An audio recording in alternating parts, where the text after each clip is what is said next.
And the Goltra Fire is now 60% contained. Lightning sparked it earlier this week in Clear Creek Canyon, just west of Golden.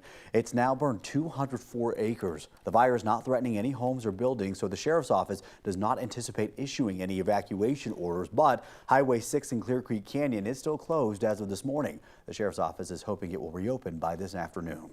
Right now, Aurora police are looking for 2 people involved in the shooting of a teen. It happened Tuesday night just after 11 o'clock near South Peoria Street and East Louisiana.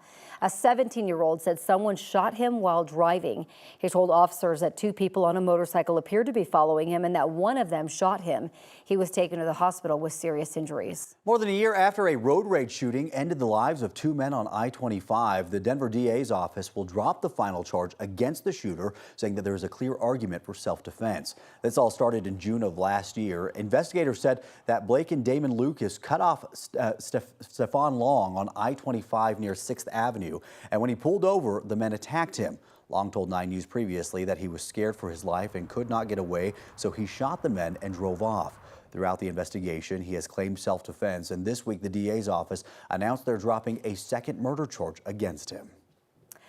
Soon there will be a new police chief in Aurora, and this is the guy the city has chosen, Todd Chamberlain. We're going to hear from him for the first time later this morning. 9 News reporter Courtney Yoon joins us live from Aurora Police Headquarters. Courtney, before he can take the job, there are still some hoops to clear. Yeah, that's right, Corey. The Aurora City Council still needs to sign off on the choice that the city manager's office announced yesterday. If confirmed, Todd Chamberlain would be the city's first permanent police chief in more than 2 years. And here's a little bit of background on Todd Chamberlain. He served with the LAPD from 1984 to 2018. While there, Chamberlain oversaw roughly 1,800 personnel across 6 divisions, according to the city of Aurora. Then he served as chief of police for the Los Angeles Unified School District for about 7 months before resigning in 2020. According to local media reports in California, Chamberlain said he wasn't happy with budget cuts to the school police force. If the city council signs off on Chamberlain, he will be the department's 6th chief in the past 5 years. The last full-time chief was Vanessa Wilson, who was fired in 2022 shortly after a consent decree was put in place due to racial profiling. After that, Dan Oates, a former chief himself, took the job again for a few months. Art Acevedo took over for Oates, but he left this past January. Then came current interim chief Heather Morris, who announced she wasn't interested in the job on a permanent basis. When the new national search for a new chief kicked off, advocates told us then the city needed a more diverse candidate pool. So we really need someone out here who reflects that the diversity that is making Aurora like a one of a kind place to live. The city council will decide on whether to confirm Chamberlain on Monday. Then he'll need to be officially sworn in, and that would happen on September 9th. In a post Elijah McClain Aurora, Chamberlain has a lot of work to do to improve how the community views this department and how it treats the community as well. This morning at 10, the city plans to hold a press conference to officially introduce Chamberlain to everyone, and we'll be there and be sure to bring you updates on air and online on 9news.com. Live in Aurora, Courtney Yoon, 9 News. Yeah, this has been quite the saga for Aurora for sure. Courtney, thank you. New information this morning in the case involving Nikola Jokic's brother. A judge put a protection order in place to keep Strahinja Jokic away from his alleged victim. The order was put in place in a hearing yesterday. It says that Jokic cannot contact or be within 100 yards of the man. He also cannot buy or possess a gun or ammo and cannot drink alcohol or use any other controlled substance. This comes after a fight at Ball Arena during a playoff game against the Timberwolves back in April. Video shows him punching a fan in the face, and court documents show the fan was later diagnosed with a concussion. When investigators approached Strahinja, he claimed that he was defending an older man in the stands, and his next hearing is set for October.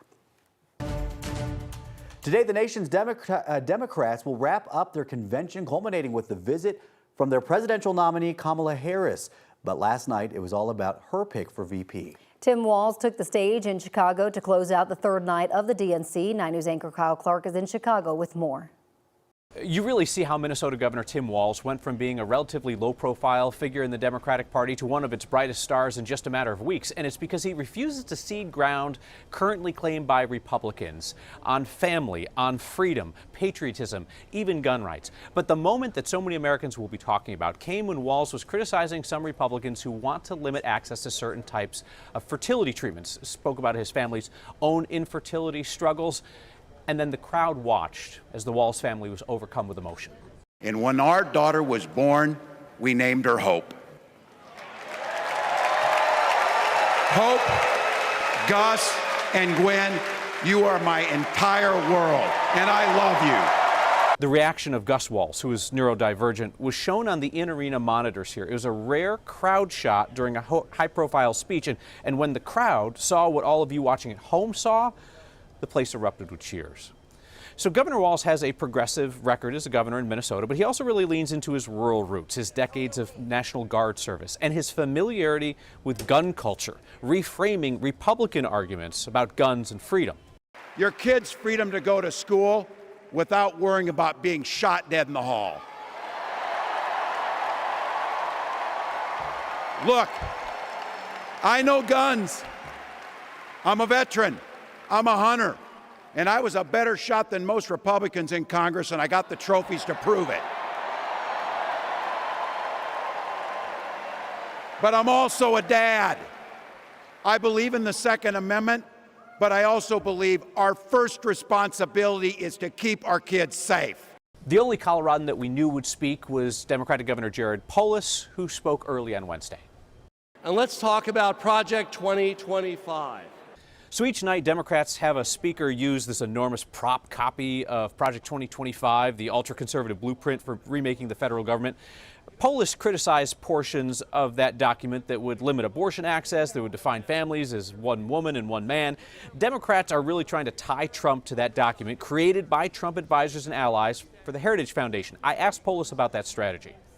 Democrats are obviously going hard on this. Is there danger in it, though, given that it's not exactly Donald Trump's platform? It was prepared for him by his allies, but he disagrees with parts of it. So is there danger in leaning into that too hard? Well, look, it's one of the many things we're talking about here. But yes, each night we have a theme. We're actually showing the document. It's, 700-800 pages. It's a detailed plan about really weaponizing the executive branch of government. This is something that's very close to J.D. Vance. Yes, Donald Trump's allies have prepared it. It sort of shows the importance of the presidency and what a president can do, and why we should all pay attention. VP nominee Tim Walz, the Democrats' main attraction on Wednesday night, referenced Project 2025, telling the crowd to take it from an old football coach. If somebody draws up a playbook, they're going to use it. Covering the Democratic National Convention in Chicago, Kyle Clark, 9 News. We'll have more coverage from this year's DNC today on 9 News. You can also watch next 5-part series on Donald Trump's policies that aired during the RNC back in July on 9news.com. Later this hour, we're also going to sit down with our political expert about Trump's campaign so far. Speaking of former President Trump, in just a few hours, he will be in Arizona. Trump is scheduled to make 2 stops focused on immigration and issues at the border. Today, he will attend an event in Montezuma Pass along the Arizona-Sonora border. Tomorrow, he'll attend a rally at Desert Diamond Arena in Glendale. The former president's last visit to Arizona was back in June. Gaza ceasefire talks are set to resume in Egypt this weekend. The U.S. is still trying to push for a deal, and the White House says President Joe Biden called Israeli Prime Minister Benjamin Netanyahu yesterday. Meanwhile, a school in central Gaza is damaged after an Israeli airstrike yesterday. In southern Gaza, thousands are evacuating on Israeli orders. This morning, crews have begun their search for the last missing person from the luxury yacht that sank off the coast of Sicily. Emergency workers have already recovered the remains of 5 missing people. 2 of them were British tycoon Mike Lynch and his 18-year-old daughter. Another is thought to be the onboard chef. 15 people were rescued. Right now, more than 300,000 people in Bangladesh are dealing with flooding due to heavy rain. Many people have had to leave their homes and shelter and relief camps. Hundreds of homes are still submerged underwater. Government buildings and high schools are now serving as shelters. We're tracking some cloud cover and some very warm temperatures across the Denver metro area this morning. It has not dropped below 50 degrees one single time this whole summer. If that continues, it'll be the first time in 92 years that that's happened for a whole summer. And that's part of the reason why we're projecting right now that the summer of 2024 will end as the second hottest summer in the history of Denver, beating the 2020 temperature by just a little bit.